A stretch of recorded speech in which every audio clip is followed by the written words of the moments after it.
Chapter 1. The Wedding in Darkness. The wedding dress clung tightly to Elizabeth Monroe's body, its layers of fine white lace hugging her skin, beautiful yet heavy, like a reminder of the fate pressing down on her shoulders. Each step she took on the luxurious red carpet stretching through the grand London church echoed with a small, feeble sound, as if swallowed by the vast, eerily silent space. The ancient church, with its cold gray stone walls and towering columns reaching up to the vaulted ceiling, didn't feel like a place to bless love, but rather a colossal tomb bearing her last hopes. The flickering light from candles on brass stands only served to highlight the surrounding darkness, while the whispers of the guests, members of London's elite, hummed like distant bees, carrying an air of curiosity and judgment. Elizabeth, 22 years old, had never imagined her life would fall into a script like this. She'd grown up in a small house on the outskirts of London, where peaceful afternoons passed with the chirping of sparrows in the garden and the smell of her mother's freshly baked bread wafting from the kitchen. Her mother died when she was young, leaving her with her father, Henry Monroe, an ambitious but unlucky businessman. His failed investments had dragged the family into a chasm of debt, and now he was a mere shadow of the strong man he once was, his gaunt face and empty eyes fixed on her as he handed her over to Damien Carter, CEO of Carter Enterprises, a financial conglomerate worth billions of pounds, a man she'd never met before today. This marriage wasn't her choice, but a cold transaction, her in exchange for erasing her father's massive debt, keeping him out of prison. She walked slowly, her white silk shoes pinching her feet, each step pulling an invisible chain behind her. The dress, though exquisitely tailored by a renowned designer, didn't make her feel like a bride, but like a sacrificial offering, adorned splendidly before being laid on the altar. The crowd in the polished wooden pews watched her, women in expensive evening gowns whispering to each other, their sharp eyes slicing through the thin veil covering her face. "Who's that girl?" "Probably another one of Carter's deals. Look at her. Poor thing, but she deserves it." The words reached her ears, faint like the wind, yet enough to tighten her chest. They knew. All of them knew this wasn't a love story, but a contract wrapped in silk and candlelight. Elizabeth lifted her head, trying to take a deep breath to stop her hands from trembling, and her gaze met the man standing at the end of the aisle, Damien Carter. He was tall, imposing, in a perfectly tailored black suit that hugged his solid frame. His jet black hair was neatly combed back, revealing a face as cold as if carved from marble, beautiful but devoid of warmth. His eyes, deep and dark like a bottomless abyss, didn't look at her. They stared straight ahead, icy and unmoving, as if she didn't exist, as if this moment were just an annoying formality in his busy schedule. Damien Carter, a name both revered and feared in London, heir to a financial empire spanning continents, was now her husband, a husband she didn't want, and one who, it seemed, didn't need her either. The organ's notes rang out, low and mournful like a funeral dirge, pulling her from her chaotic thoughts. The priest, an elderly man with silver hair and a dry voice, began the ceremony. Elizabeth stood beside Damien, close enough to catch the faint scent of his expensive cologne, sandalwood mixed with a hint of mint, luxurious yet distant. He stood rigid like a statue, not once turning to her, showing no sign he acknowledged her presence. The space between them, though just a few inches, felt like an uncrossable ocean. "Damien Carter, do you take Elizabeth Monroe to be your lawful wedded wife, to have and to hold, in riches or in poverty, in sickness or in health, until death do you part?" the priest asked, his voice echoing in the silent expanse. A heavy silence stretched out, tight like a noose around her neck. Elizabeth held her breath, a wild spark of hope flaring in her chest. Maybe he'd refuse. Maybe he'd turn and walk away, giving her back her freedom. But then his voice cut through, low, cold, and unwavering. "I do." Those two words struck like a hammer, shattering her last illusions. No emotion, no warmth, just a mechanical response, like signing a business deal. It was her turn. "Elizabeth Monroe, do you take Damien Carter to be your lawful wedded husband, to have and to hold, in riches or in poverty, in sickness or in health, until death do you part?" The priest turned to her, his eyes seeming to hold a trace of pity. Her mouth went dry, her tongue heavy as lead. 1,000 thoughts raced through her mind. Run, scream, tear off this dress and bolt from the church. But then she glanced at the front pew, where her father sat, his face bowed, his trembling hands clutching his knees. If she refused, he'd go to prison. Their family would crumble completely. She had no choice. "I do," she whispered, her voice so soft it was nearly drowned by the organ, her hands gripping the wedding bouquet so tightly that the white carnations crumpled. The rings were exchanged, cold as ice when Damien slid one onto her ring finger. His touch brushed her skin, but there was no warmth, no gentle squeeze, no hint that this was a sacred moment. He did it with the precision of a machine, withdrawing his hand instantly, as if afraid the contact might linger too long. Elizabeth placed a ring on his finger, her hands shaking, the gleaming gold bands sliding on like a mark of the bond neither of them wanted. "You may now kiss the bride," the priest declared, and Elizabeth's heart skipped a beat. For the first time since she entered the church, Damien turned to look at her. His eyes met hers, cold and piercing, like an invisible blade slicing through her fragile defenses. He leaned down, slowly, and his lips brushed her cheek. A fleeting touch, not a kiss, devoid of affection, just a formality to end the ceremony. His breath grazed her skin, cool and unfamiliar. Then he turned away at once, as if she'd vanished from his sight the moment it ended. Applause rose from the crowd, polite but lukewarm, like a play where everyone knew the ending. Elizabeth stood there, her feet frozen, her heart pounding, not with joy, but with fear and suffocation. She was a bride, but not in any dream she'd ever had. She was a traded good, a signature on paper that Damien Carter accepted with an impassive face. As they left the church, curious stares and whispers clung to her like ghosts. Damien led her to a sleek black Bentley waiting outside, his hand hovering behind her back but not truly touching, more an escort than a husband. The car door shut, the sound sharp like a coffin lid closing, and the vehicle rolled through London's misty streets. Elizabeth sat still, her hands clasped tightly in her lap, the ring on her finger glinting like a warning. Outside, a light rain began to fall, droplets streaking down the window like tears, blending with the pale golden streetlights into hazy streaks. In the confined space of the car, the silence between them was stifling. Damien sat beside her, just a small distance away, but it felt like he was in another world. He stared ahead, his hands resting calmly on his knees, the gold ring on his finger flashing whenever light passed over it. Elizabeth glanced at him, searching for a sign, a furrowed brow, a tilt of the head, anything to understand the man who was now her husband.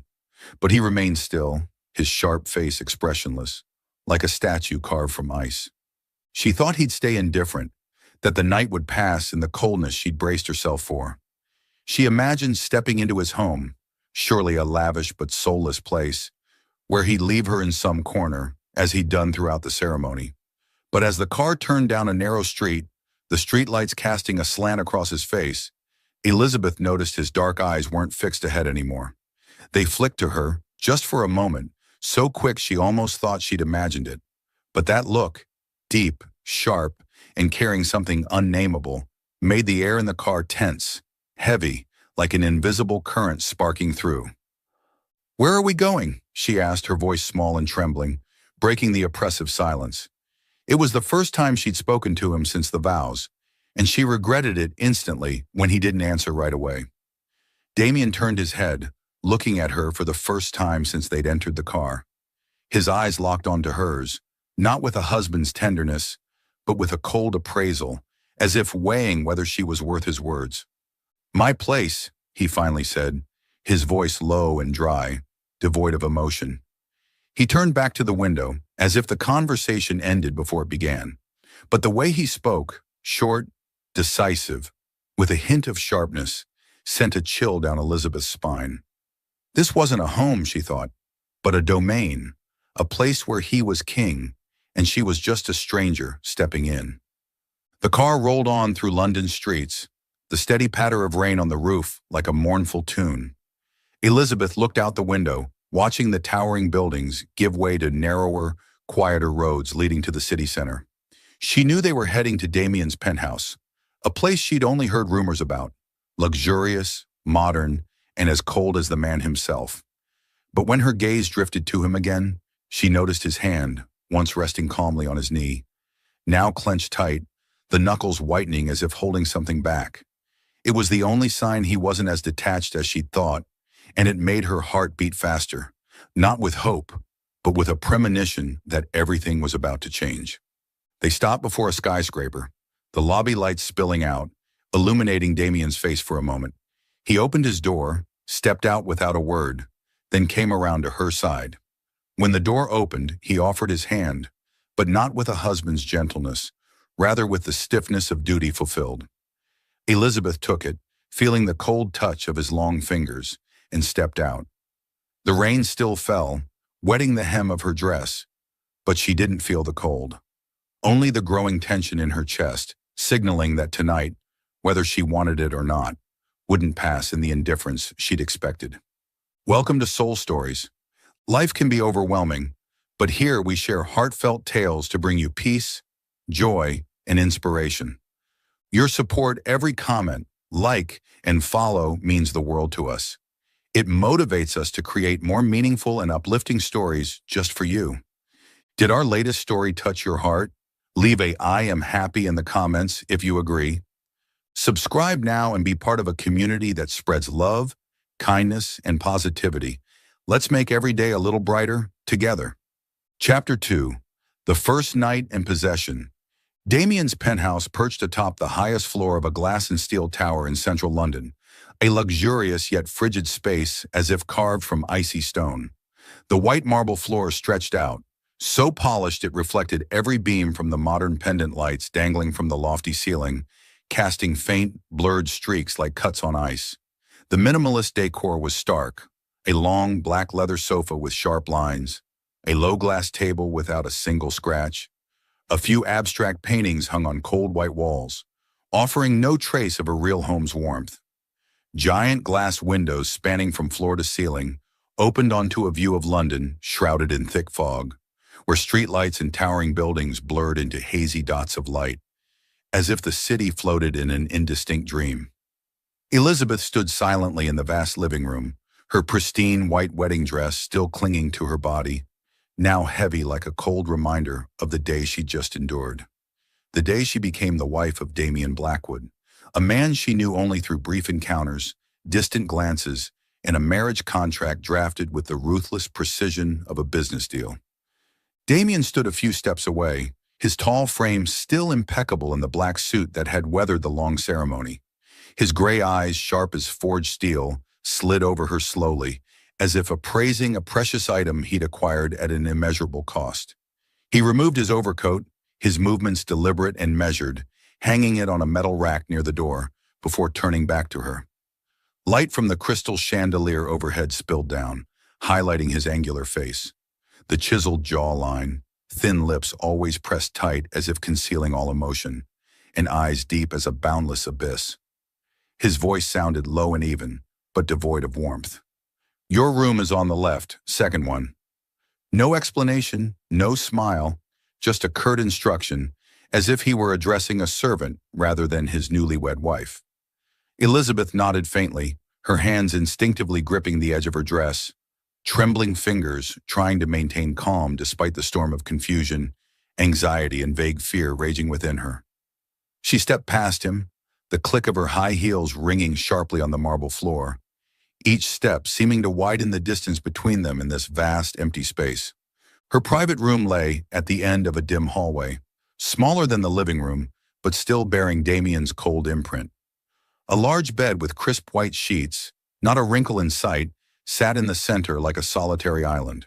A transparent glass wardrobe revealed a few pre-hung outfits inside, and a wide window overlooked the city. Everything pristine, orderly to the point of lifelessness, as if no one had ever lived here. Elizabeth closed the door, leaning her back against the cool wooden surface, exhaling a long breath as if to dispel the pressure weighing on her chest since morning. She shed her wedding dress, the layers of smooth white silk falling to the floor with soft rustles, like fragments of memories from the ceremony just past. the dry vows echoing in the frigid church. Damien's detached gaze as he slipped the ring onto her finger, and his cold, almost mechanical handshake as they left amid the polite applause of the guests. In the wardrobe, she found a thin ivory silk nightgown, surely prepared by one of Damien's staff. She slipped it on, feeling the fabric glide over her skin, cool as a careless caress. But it wasn't enough to banish the chill seeping into her every fiber, her every vein. She climbed into bed, pulling the covers up to her chin, seeking some comfort in this newfound solitude. Her eyes closed, her weary body sinking into sleep, a temporary escape from a reality she wasn't ready to face. But she hadn't fully drifted into dreams when the door swung open, a small but sharp sound jolting her from the fragile edge between wakefulness and sleep. Elizabeth sat up abruptly, the blanket sliding down to reveal her bare shoulders and the slight rise of her chest beneath the thin silk. In the faint light spilling from the hallway, she saw Damien standing at the threshold, his appearance starkly different from the cold man who'd directed her earlier. His white shirt was unbuttoned at the top 3 buttons, exposing a firm chest with a faintly tanned hue, his black tie hanging loose around his neck as if yanked free in a moment of irritation or impatience. His usually meticulously combed black hair was slightly tousled, a few strands falling over his forehead, obscuring part of his face. But what chilled her was his eyes. A mysterious fire blazed within them, intense and hungry, as if he were no longer the Damien Blackwood of the marriage contract, but a man driven by something deep and uncontrollable, beyond the restraint he'd always imposed on himself. He stepped into the room, each move slow but deliberate, his black leather shoes clicking softly on the stone floor, every sound like a beat quickening her pulse. Elizabeth clutched the blanket tightly, her heart pounding in her chest, unsure what to do or say. She wanted to ask why he was here, to push him out and preserve her last shred of private space, but his eyes locked onto hers, holding her still, like prey, mesmerized by a predator. Damien stopped at the bed's edge, leaning down to look at her, his breath carrying a faint whiff of whiskey mingled with the warm, woody scent of his cologne, an aroma both alluring and dangerous. His voice dropped low, almost a whisper, but each word fell heavy like stones into a still lake. "How do you think I could sleep knowing you belong to me?" It wasn't a question, but a declaration, a truth he'd just realized within himself, a flame that had smoldered through the ceremony, through the days he'd signed the contract with her father, now flaring up beyond containment. Elizabeth had no time to reply, to grasp the full meaning of his words or muster a retort, before Damien acted. He reached out, strong yet not rough, seizing her wrist and pulling her from the bed with just enough force to leave her no chance to resist. The blanket fell to the floor, leaving her standing exposed in the thin silk nightgown, her body trembling from the room's cold and the shock of his actions. He pushed her back, step by step, until her back met the cool stone wall behind her, his breath hot and urgent against her cheek, a stark contrast to the chill enveloping her. Before she could protest or utter a word, his lips found hers, a kiss fierce and almost possessive, as if claiming a right the contract alone could never define. Elizabeth panicked for a moment, her heart racing wildly, her mind spinning as if caught in a tidal wave. She was inexperienced, never drawn into a moment this intense. Her past kisses had been gentle, clumsy touches with college boys, nothing like Damien's strength and determination. But his pull, the power in his every move, the mystery in his gaze, and a vague hint of vulnerability buried in how he kissed her, swept her into a whirlwind of emotions she couldn't resist, despite her reasons screaming to push him away. That night they crossed the boundary of strangers, stepping into a world neither had prepared for.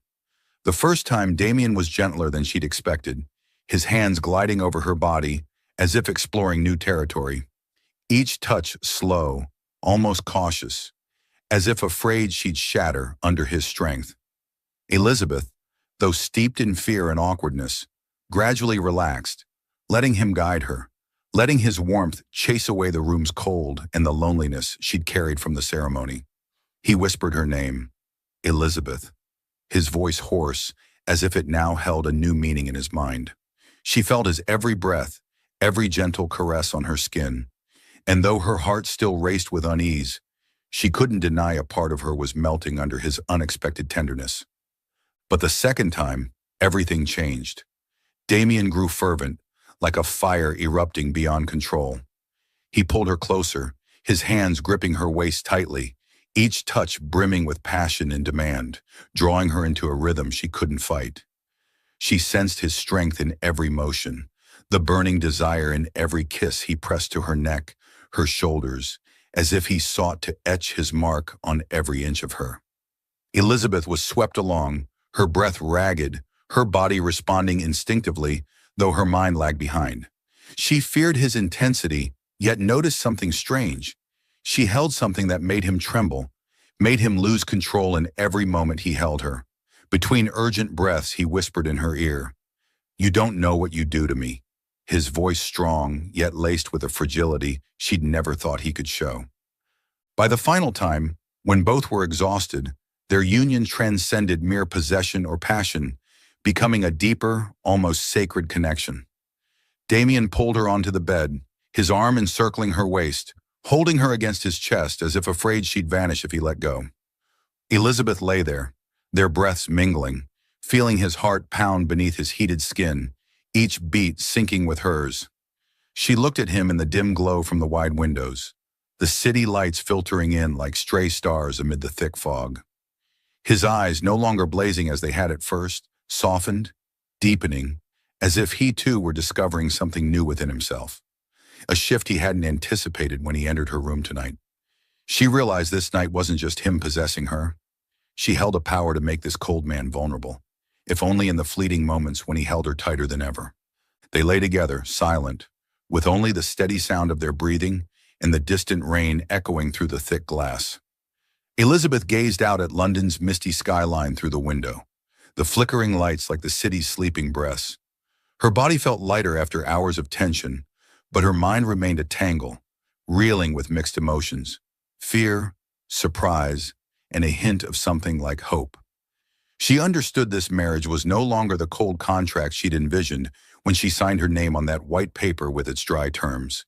It had become something alive, an unpredictable beginning where she and Damien weren't just strangers bound by signatures, but two souls touching in a night full of emotion, contradiction, and unspoken truths. She closed her eyes, resting her head on his shoulder, feeling his warmth seep through the thin silk. For the first time since stepping into this penthouse, she felt a flicker of peace, fleeting, like the hazy glow of London outside, enough to make her believe tomorrow might be different. Chapter 3. Love blossoming between two worlds. The months following the wedding passed in Damien's cold penthouse like a slow melody, each note gradually blending into a tune neither of them had anticipated. Outside, London remained a misty tableau, its cobblestone streets slick with dampness and the sound of car horns echoing through the endless drizzle. But within the white marble walls of the apartment, a quiet transformation was unfolding.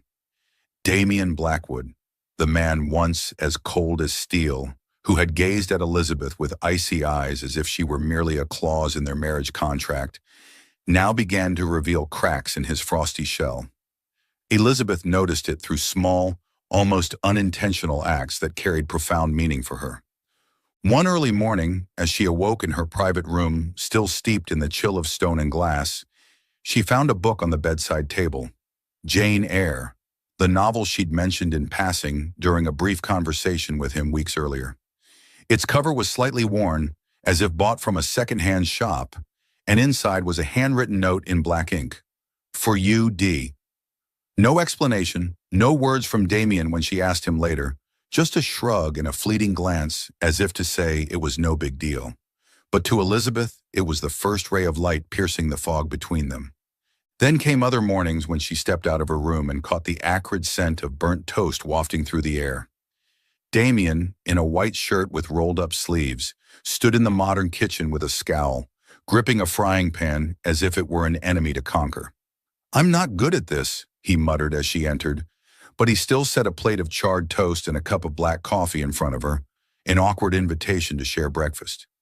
Elizabeth smiled softly, taking a bite despite its dry, bitter taste. But she didn't complain. For the first time, she saw him trying, however clumsily, to do something for her. Those moments stretched into evenings by the Thames, when Damien unexpectedly took her hand as they strolled under the soft glow of yellow streetlights. His hand was large and rough, but the grip wasn't as forced as she'd once thought. It was firm, warm, like a promise unspoken. Elizabeth gazed at the river shimmering with light, feeling his breath beside her, and wondered if this man was truly the one she'd married in that cold ceremony, or if he was slowly becoming someone else, someone she could love. Their connection didn't come instantly, but grew gradually, like water wearing down stone over time. Elizabeth began to uncover Damien through the fragments he unwittingly revealed, stories he shared in rare moments when he lowered his walls. One evening, as they sat on the sofa in the living room, the crackling fireplace casting light on his face, Damien told her about his childhood, a childhood without laughter or warm embraces.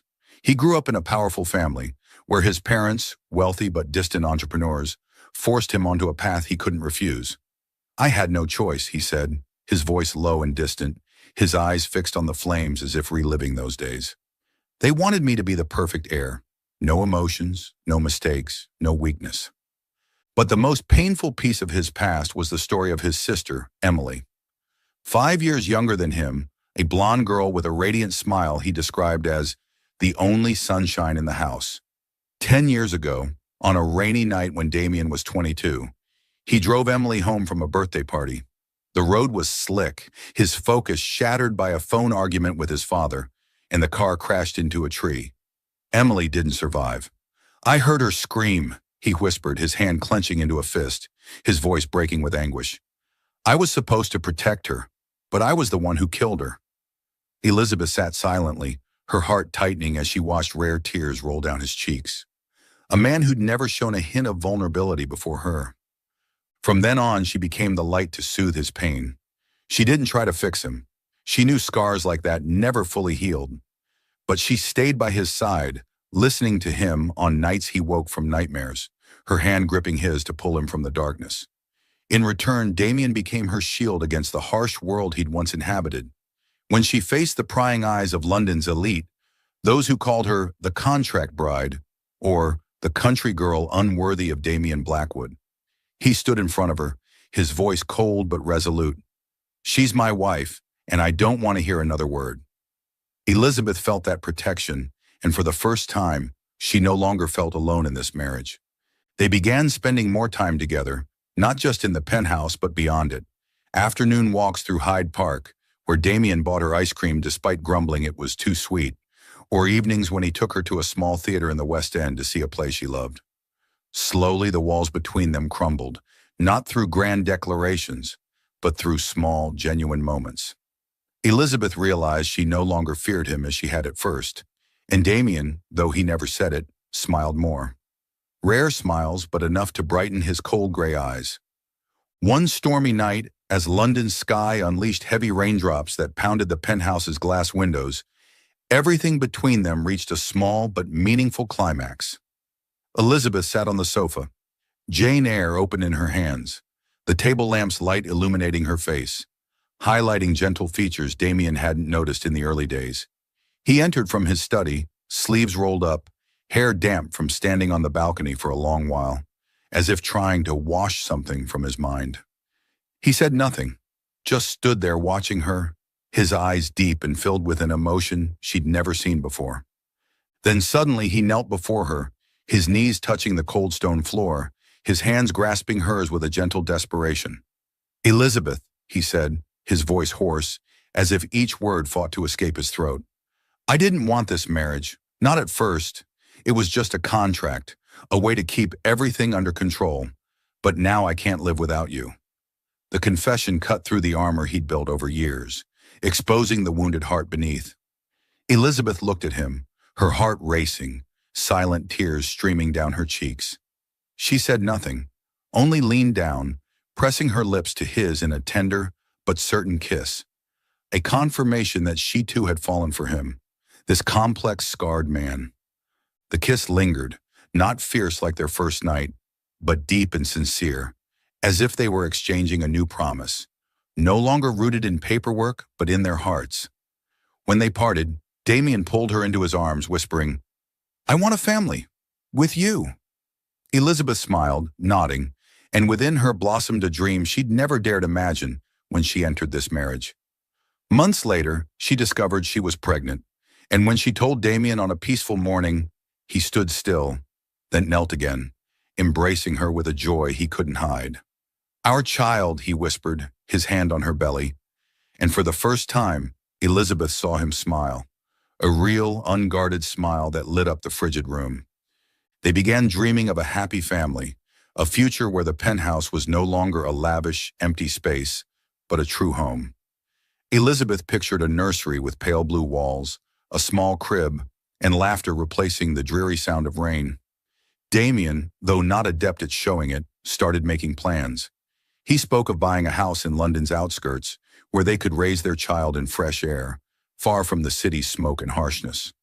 "I want our child to have what I never did," he said once as they lay in bed, moonlight streaming through the window onto his face.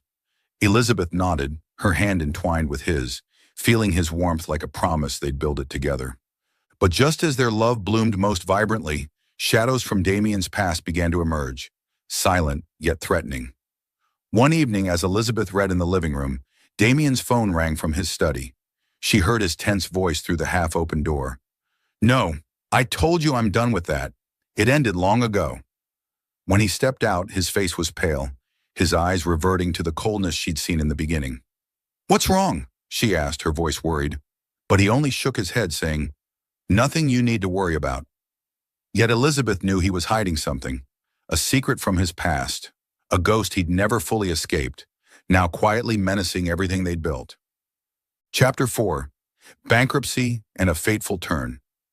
Damien Blackwood's penthouse had once been a symbol of power and luxury, but now, on a gloomy early winter morning, it became a silent battlefield where Carter Enterprises, the empire he'd built over 10 years, began to crumble. Beyond the expansive glass windows, London loomed in a thick fog, its high-rise buildings blurring into ghostly shapes within a nightmare. Inside, a heavy atmosphere enveloped the vast living room, where stacks of financial newspapers piled up on the glass table, each headline stabbing at Damien's pride like a knife. Carter Enterprises faces financial fraud allegations. Stocks plummet amid scandal. Damien Blackwood? From business king to swindler? Elizabeth stood in the corner, her hands cradling her 7-month pregnant belly, her green eyes watching him with worry. Damien sat on the black leather sofa, phone in hand, his voice growling through the speaker. "Find out who's behind this, now!" But deep down, he knew this enemy wouldn't be easily defeated. Victor Grayson, an old business rival of Damien's, had been quietly setting a trap for months. A tall, gaunt man with a fake smile and eyes sharp as blades, Victor had once been a partner at Carter Enterprises until Damien severed ties over irreconcilable differences. Now, fueled by a burning grudge, Victor spread rumors that Damien had embezzled millions of pounds from the company, manipulating figures to hide a massive debt. The rumors spread like wildfire through dry brush, amplified by tabloid articles and whispers in London's financial circles. Carter Enterprises' stock plummeted uncontrollably, losing 60% of its value in just 3 days. Investors, who once saw Damien as an invincible king, turned their backs, withdrawing capital at a dizzying pace. His phone rang incessantly, calls from banks demanding repayment, partners canceling contracts, lawyers warning of impending lawsuits. The conglomerate, once his pride, was drowning in debt, a giant ship sinking with no clear way to save it. Elizabeth stepped closer, placing a hand on his shoulder, her voice gentle. "Damien, you need to rest a little. I'm worried about you." But he brushed her hand away, his gray eyes tense. "Rest? When the whole world's turning against me? You wouldn't understand." She stepped back, her heart tightening at his coldness. But she didn't leave. She knew he was fighting, not just against external foes, but against his own fear within. Damien threw himself into the battle to save the company like a cornered beast. He worked day and night, sleeping only a few hours on the study sofa, his desk buried under papers and cold coffee cups. His phone never stopped ringing, his voice growing hoarse from arguments with lawyers, accountants, and the few remaining investors. "We'll sue Victor for slander," he shouted during a conference call, slamming his hand on the table. "Find every piece of evidence. I won't let him win." But each passing day worsened the situation. Banks refused to extend loans, major partners cut ties, and a wave of employees began quitting as rumors seeped into the company's ranks. Damien grew distant, no longer the man who'd held Elizabeth's hand by the Thames or whispered to her of a happy family. He was now a shadow of himself, eyes sunken from sleeplessness, his voice sharp whenever she tried to approach. Elizabeth, though 7 months pregnant and increasingly weighed down by her body, tirelessly sought ways to support him. She brewed coffee for him on late nights, draped a blanket over him when he collapsed at his desk, and even attempted to sift through complex financial documents to grasp what he faced. But every time she spoke, Damien snapped and pushed her away. One night, as she entered his study with a plate of sandwiches, he looked up from the pile of papers, eyes bloodshot. "Elizabeth, I don't need you here. You don't understand any of this. Get out." His voice cut like a blade, sharp and cold, leaving her stunned, her trembling hands dropping the plate to the floor. She stared at him, tears silently spilling over, but said nothing, turning away and cradling her belly as if shielding their unborn child from her own pain. She understood the immense pressure he was under, but the distance tore at her heart. She longed for the days they dreamed of a future together, when he gently placed his hand on her belly and called their unborn child our light. Now that light seemed to fade from his eyes, replaced by despair and anger. Elizabeth sat alone in the bedroom, gazing out at the city through the window, her hands softly rubbing her belly, whispering to the baby, "Your dad will be okay, Liam. I won't let us lose him." She'd chosen that name, Liam, because it meant strong protector, a hope that her son would bring strength to both her and Damien in this storm. But the real storm struck one rainy afternoon when all of Damien's efforts collapsed like a sandcastle before a wave. Victor Grayson, not content with rumors, teamed up with a former Carter Enterprises employee, James Carter, an accountant Damien had fired 3 years earlier for minor fraud. Harboring resentment, James supplied Victor with a slew of forged documents, fabricated transfer receipts, tampered contracts, and fake emails suggesting Damien had siphoned millions from company funds to settle personal debts. Though entirely false, the evidence was crafted with such precision that it convinced the media and investigators. One morning, police stormed Carter Enterprises' offices, ransacking every corner, seizing computers and files, while Damien stood amid the chaos, fists clenched, roaring, "This is a setup. I'll prove I'm innocent." But the fateful day arrived just days later, right at the penthouse. Elizabeth sat on the sofa, trying to knit a small woolen hat for Liam, her hands trembling from exhaustion and worry. Damien had just returned from a meeting with his lawyer, his face pale, coat still soaked from the rain. The doorbell rang, and before he could react, the door burst open, 3 uniformed officers stepping in, followed by an investigator in a gray suit. "Damien Blackwood," the lead officer said, voice hard as steel, "you're under arrest for financial embezzlement and corporate fraud. Come with us."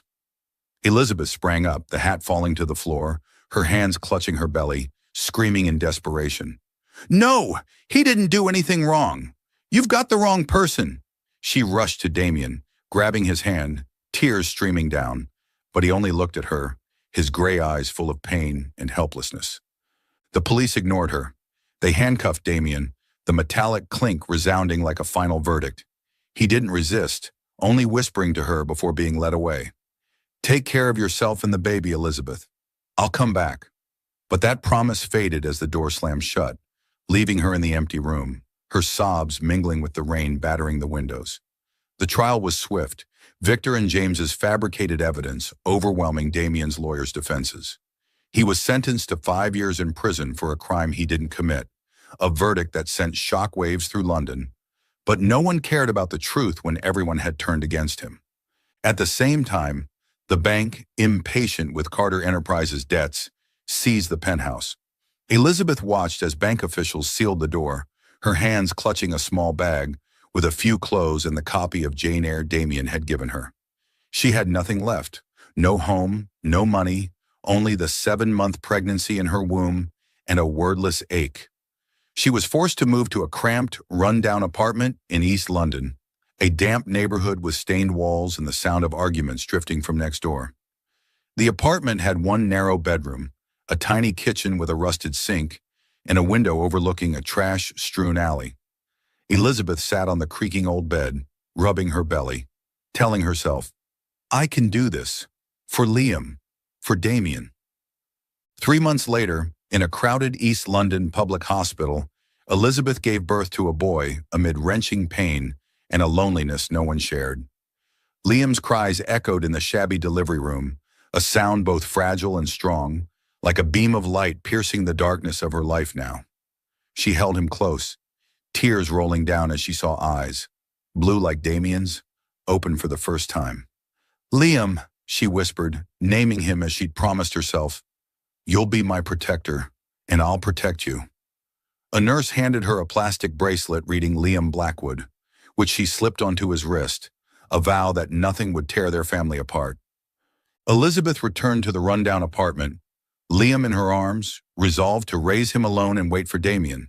She took a part-time job at a nearby grocery store, though her body was still weak from childbirth, and spent long nights by the window, gazing into the dark alley, singing to Liam in a trembling voice, "Hush, little baby, don't say a word." But her heart ached with loss of the home that had been their haven, the man she loved, and the dream of a happy family they'd painted together. In prison, Damien was likely counting the days, but she didn't know if he'd still be the man she loved when he returned, or if the darkness of these years would change him forever. She looked at Liam sleeping in her arms, his eyes closed, his tiny face peaceful amid life's storm. "I'll wait for your dad," she whispered, tears falling onto her cheeks. "No matter how long it takes." But deep inside, she knew the road ahead wouldn't be easy, and the shadows of Damien's past, of which Victor was only a part, still lurked, waiting to drag them down once more. Chapter 5. 2 Years in Darkness. Elizabeth's cramped, rundown apartment in East London was a world apart from the lavish penthouse she'd once shared with Damien. Each morning, as faint dawn light filtered through the cracked, murky window, she woke on the creaky old bed, her body aching from a restless night interrupted by the drip of rain leaking through the roof onto the rotting wooden floor. The air in the apartment was always damp, carrying the musty smell of stained walls and the smoke from the alley outside, where garbage trucks rumbled by regularly. The furnishings were so worn they seemed on the verge of collapse. A wobbly, small wooden table, a chair with torn fabric upholstery, and a rusted gas stove she had to light 3 times to ignite. Yet amid this decay, one item on the wooden table never changed: her wedding photo with Damien, set in a cheap plastic frame she'd bought from a convenience store. In the picture, Damien stood tall in a flawless black suit, his gray eyes cold but with a fleeting hint of tenderness as he looked at her, while she beamed radiantly in her pristine white gown. That photo was her sole flame of hope, a reminder that no matter how harsh her current life became, she still had him, though he was in a place she couldn't reach. Elizabeth worked at a grocery store a few streets from the apartment, a low-paying job but enough to support Liam, her and Damien's 2-year-old son. Every day she stood behind the counter for 8 hours, her feet throbbing from the cold concrete floor, her hands deftly packing goods for hurried customers, struggling laborers, single mothers like her, and occasionally grumbling drunks who complained about her slowness. The meager wages barely covered rent, milk, and bread for Liam, but she didn't complain. She worked with a quiet determination, her green eyes always shining with a resolve no one could extinguish. When the store's owner, a gaunt middle-aged man named Alf, asked why she didn't give up and find another man, she only smiled faintly. "I already have my man, Alf. He'll come back." Alf shook his head, muttering something about pipe dreams. But Elizabeth didn't care. She had Liam, and she had Damien in her heart, even though he was hundreds of miles away, behind prison bars.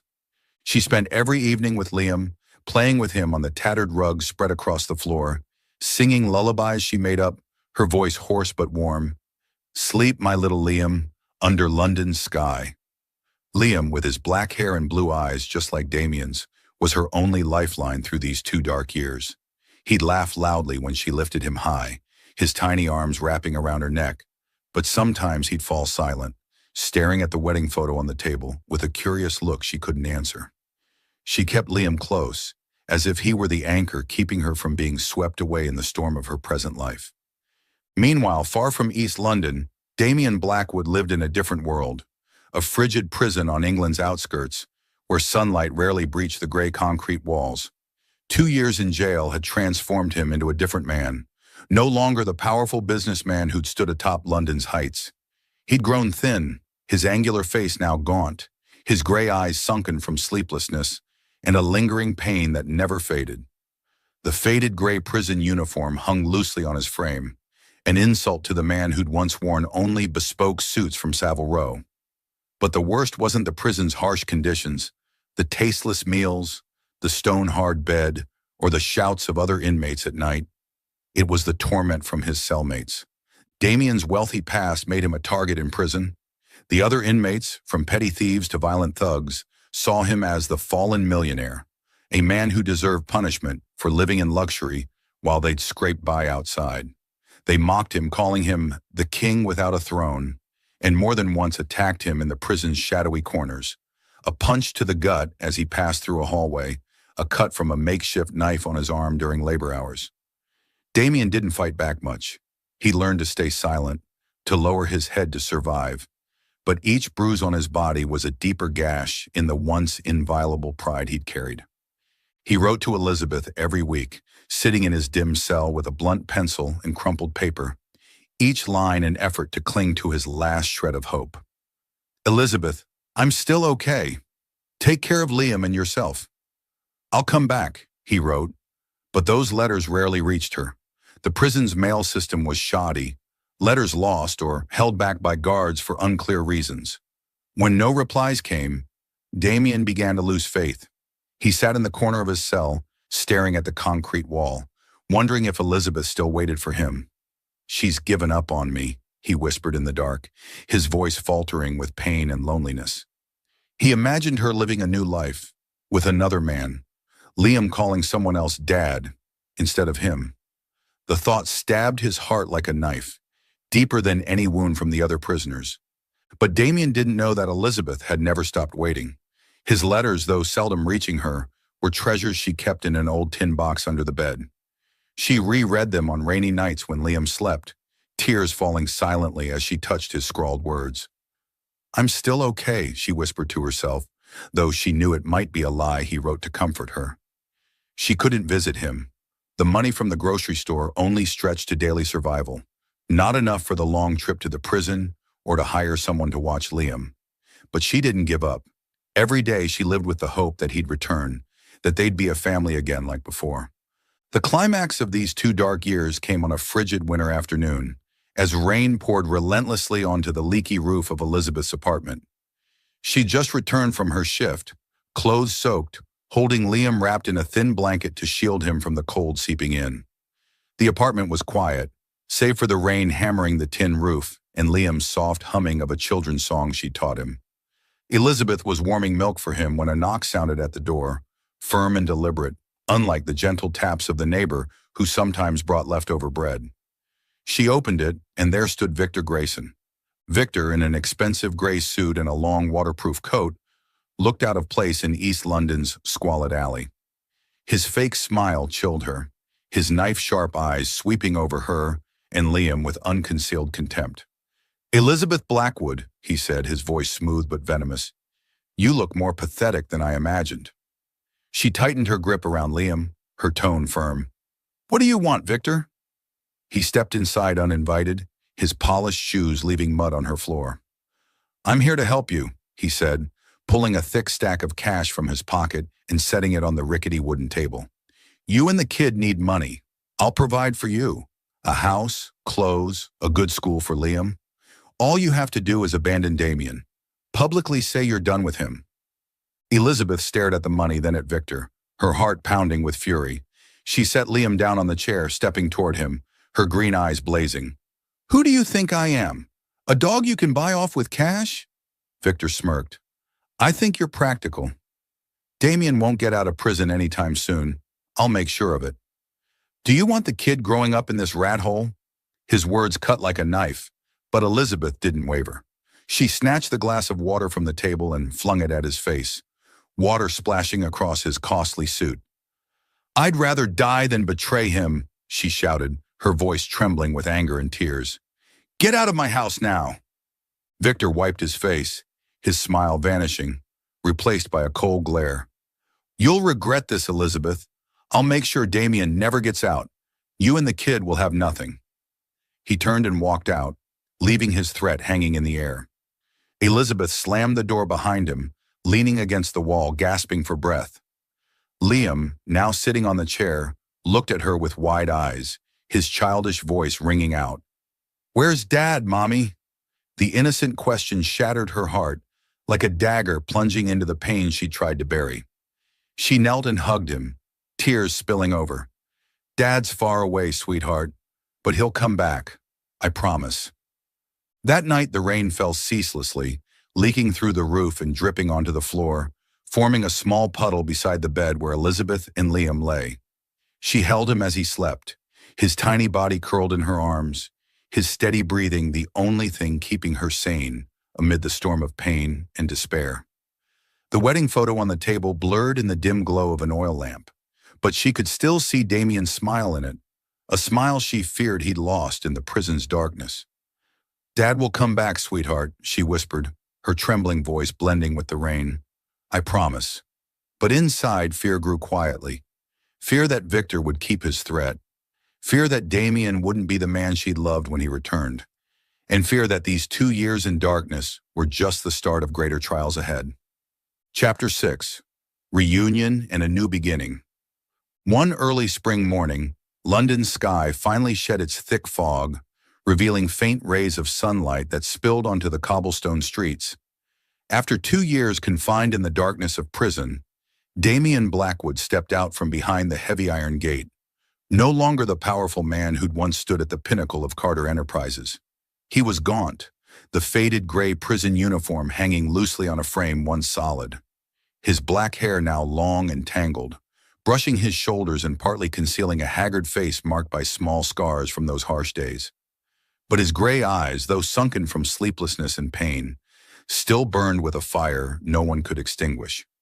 The determination to reclaim his family, to find Elizabeth and Liam, the ones who'd kept him alive through the endless nights behind bars.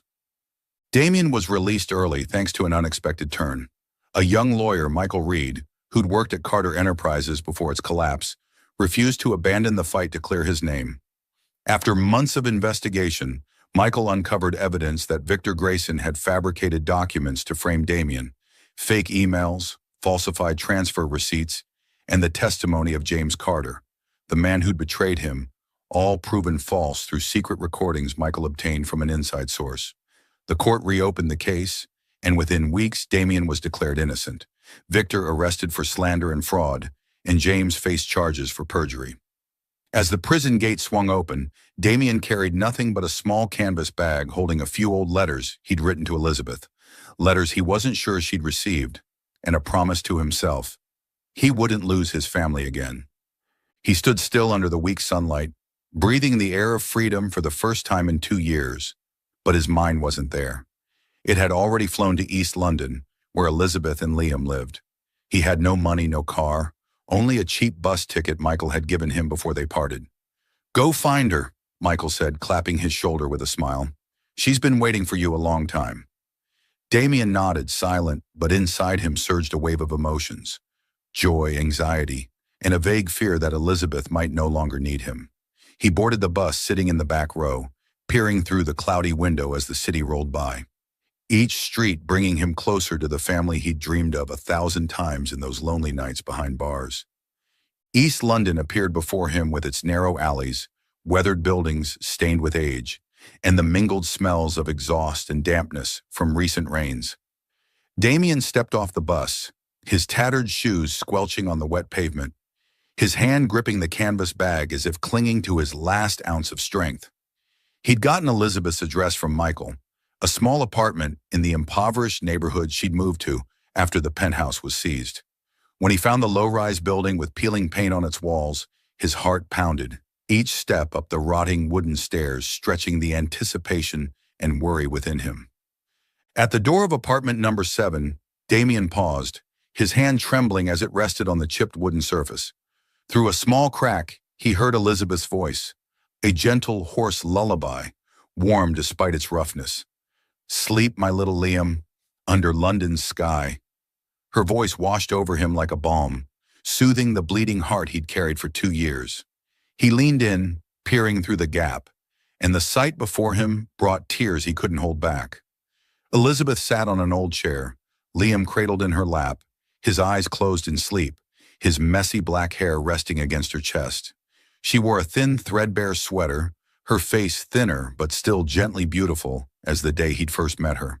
Beside her, on a wobbly wooden table, sat their wedding photo, its cheap plastic frame wiped spotless, a tiny flame flickering amid the ruin of this dilapidated apartment. Damien knocked softly but enough for her to hear. Elizabeth's singing stopped. She looked up, carefully setting Liam on the chair, then walked to the door. When it swung open and she saw him, time seemed to freeze. Elizabeth stood stunned, her green eyes wide, her mouth open but wordless. Damien stood there, thin and ragged, but his eyes locked onto hers, brimming with love and pain. "Elizabeth," he whispered, his voice rough with emotion. She didn't wait a second longer, rushing into his arms, holding him tight as if afraid he'd vanish again. "You're back," she cried, tears soaking his shoulder, her body shaking in his embrace. Damien hugged her back, his hands gripping her tightly, breathing in her familiar scent, cheap soap mixed with her warmth, as if it were the only medicine that could heal his scars. "I'm back," he repeated, his voice breaking, tears falling into her hair. "I'm sorry, Elizabeth. I'm sorry for leaving you alone." They stood there embracing in the doorway, their sobs mingling with the wind whistling through the alley outside. 2 years of separation, 2 years of pain, dissolved in this moment of reunion, as if all the darkness they'd faced was just a long dream they'd finally woken from. When they parted, Elizabeth wiped her tears and pulled Damien into the small apartment. He stepped inside, his eyes scanning the squalid space, the stained walls, the leaky roof with a small puddle on the floor, the creaky old bed where Liam slept.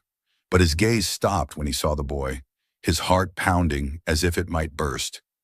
Liam, now 2, lay curled on the chair, his tiny hands clutching a tattered stuffed bear Elizabeth had sewn for him. Damien knelt beside him, his trembling hand touching the soft black hair of his son, the boy's face strikingly like his own. Blue eyes, sharp features, but with an innocence he'd long lost. Liam stirred, opening his eyes, looking at Damien with a mix of curiosity and shyness. Elizabeth sat beside them, whispering, "Liam, this is your dad." The boy blinked, glancing from her to him, then suddenly said, his young voice clear, "Dad?" The word struck Damien's heart like a sweet blade, bringing him fully to his knees on the floor, pulling Liam into his arms with all the love and pain of 2 years apart. "Yes, son," he whispered, tears spilling again. "It's Dad. Dad won't ever leave you again, I promise." Liam, still shy, wrapped his small arms around his neck, and in that moment, Damien felt every wound inside him begin to heal, bit by bit. Elizabeth sat close, holding his hand, smiling through her tears. They began recounting the months apart. She spoke of grueling days at the grocery store, nights cradling Liam under the leaking roof, and how she kept their wedding photo as a flame of hope. Damien told her of prison days, the letters he wrote that never reached her, and the fear she'd given up on him. "I thought you didn't need me anymore," he said, his voice low with pain. Elizabeth shook her head, squeezing his hand. "Never, Damien. I promised I'd wait for you, and I kept my word." He leaned down to kiss her, a kiss tender but profound, as if affirming that their love, tested by darkness, had been mended through the scars they both bore. Months later, Damien and Elizabeth's little family left East London, moving to a modest house in the suburbs an hour from the city. The house was bought with compensation from the lawsuit against Victor Grayson, now facing a long prison term for slander and document fraud.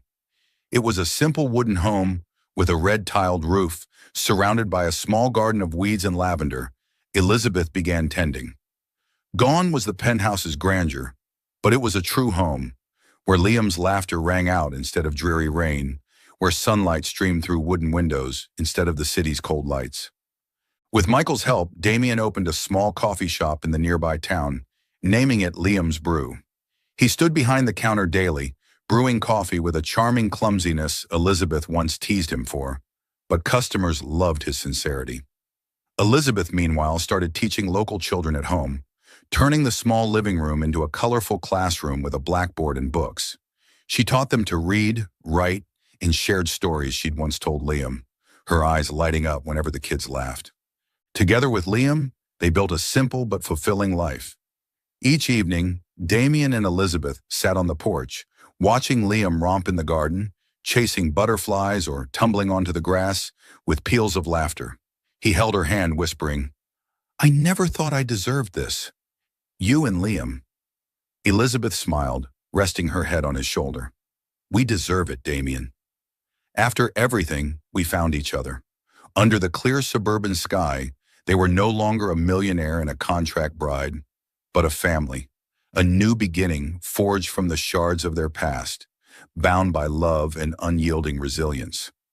Damien and Elizabeth's story isn't just a romantic tale, but a journey of growth, hope, and renewal. From the scars of their past, they built a new start together, simple yet complete, proving that love, family, and resilience can overcome any darkness. The greatest lesson might be this: no matter how harsh life becomes, as long as you have those you love beside you, every new beginning is worth it. Damien was no longer the cold millionaire. Elizabeth no longer the contract bride. They were a family, and that was the most precious thing they found after it all. Thank you for following this heartfelt story of Soul Stories channel. Share your thoughts about the story in the comments below. If you believe that true love can withstand all trials and sometimes begins in the simplest of ways, don't forget to hit the like button and share this story with your friends. To never miss out on touching and meaningful stories, subscribe to our channel and help us spread messages of love and warmth to everyone. Let's cherish the beautiful moments of life and love together.